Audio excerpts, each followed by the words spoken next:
What's up everybody, Matt Maran here for another quick drive video. So this time I am in the brand new 2018 Lexus LS 500, which is really nice and luxurious. I mean, when you first hop in this thing, it's just so cool and really different from some of the others. I love this futuristic interior with these metal lines that go across the dashboard. You have this huge, I think it's like a 12-inch screen, this widescreen display that looks really futuristic, although it still doesn't have Apple CarPlay and Android Auto, which drives me crazy. The Toyota and Lexus have not adopted that, but it looks very futuristic otherwise. You have this very cool gauge cluster right in front of you that is similar to stuff you see in all the other Lexus products, but this is like the next gen version of that, where it's really high resolution, has more of an advanced background to it, and more customization available as well, and looks really nice. Everything is so cool. This heads-up display too, it's going to be hard to display and show you guys whenever it's parked, but whenever you're driving, it recognizes road signs and it will mirror your turn signal even. It has all these different things in this heads-up display.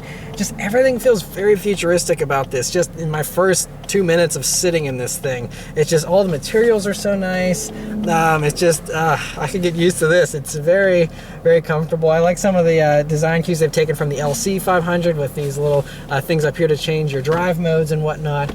And yeah, overall, it's a really nice thing to sit in, very comfortable seats. But let's turn onto this back road here and see how it does real quick. Nice. Gets up and goes very nicely. And we have the, this has a twin turbo V6 in it, I believe. I don't know the specs offhand. I'm driving so many cars today. But it does feel pretty punchy. Not the fastest of things. We'll give it another go here in a few minutes. But again, we're talking about a full-size luxury sedan, so you know, it's not going to be the fastest thing in a straight line. But what this thing is very good at is cruising. And man, this thing is a nice cruiser. I mean, these roads are in pretty good condition, but there's a couple of bumps there. It just takes them very, very politely and with ease. It's just pretty quiet in here, you know, very well refined and isolated from the outside world. It's even a windy day and you don't really hear any wind noise or anything.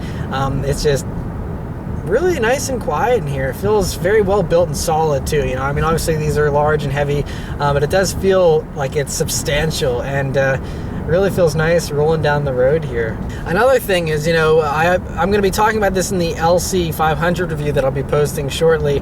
But in for 2018 here, all these vehicles got rid of the little mouse cursor thing, and now you just have this touchpad like a laptop to navigate things, which is good. You know, if you can't have an actual touchscreen, this I think is like the next best thing. It still is a little inaccurate. You know, you might just want to go, like, for example, I'm trying to hop from AM to Sirius XM, and it like bypasses right past FM, and it's like really tricky to try and get just FM.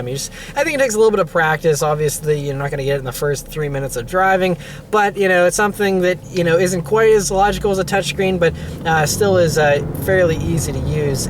Also, this has that new 10-speed automatic, which you know, you can go and just start using the paddles right off the bat. And it's pretty quick. I know in the LC 500 it is very quick.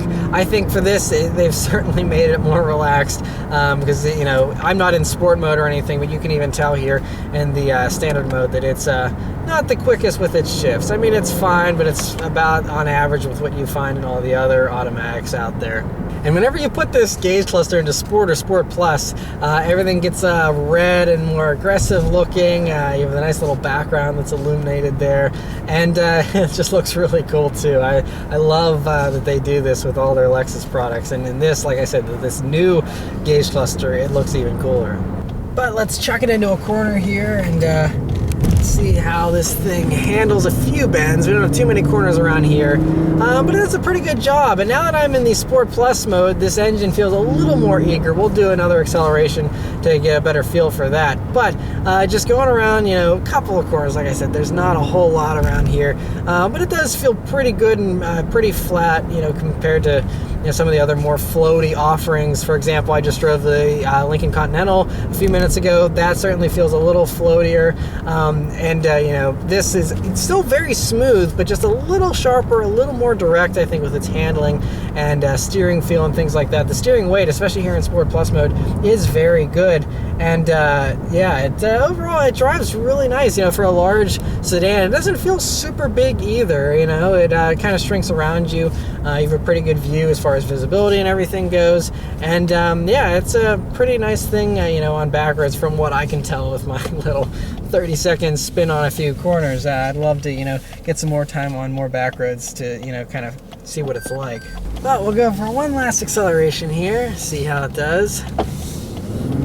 Takes a second. There we go. It actually got the tires to chirp a little bit back there, and now it pulls strong. So it's funny. You would think a luxury car, they shouldn't have more torque, but this motor seems like it really loves the high RPMs, and that's where it really picks up and takes off. That's interesting. Has a good sound to it too for a V6 here. You know, it's listen to that. Pretty good sound there. So yeah, I mean, overall I'm pretty impressed with the LS. It's, you know, very interesting looks on the outside, very polarizing. I happen to like it. I think it actually looks really cool and futuristic. And this interior though, I'm really loving. I'm going to mention this in the LC 500 review too that I haven't posted yet, but the interiors in these new Lexuses for 2018 are so sweet, especially at least in the LC and the LS here. Just so cool, so different. You know, it's just refreshing to have something that has a little bit of a outside the box thinking with the design and stuff, and I love it. It's just so exciting. It's just so many interesting design features, and it's just really great thing to just sit in here and just take it all in.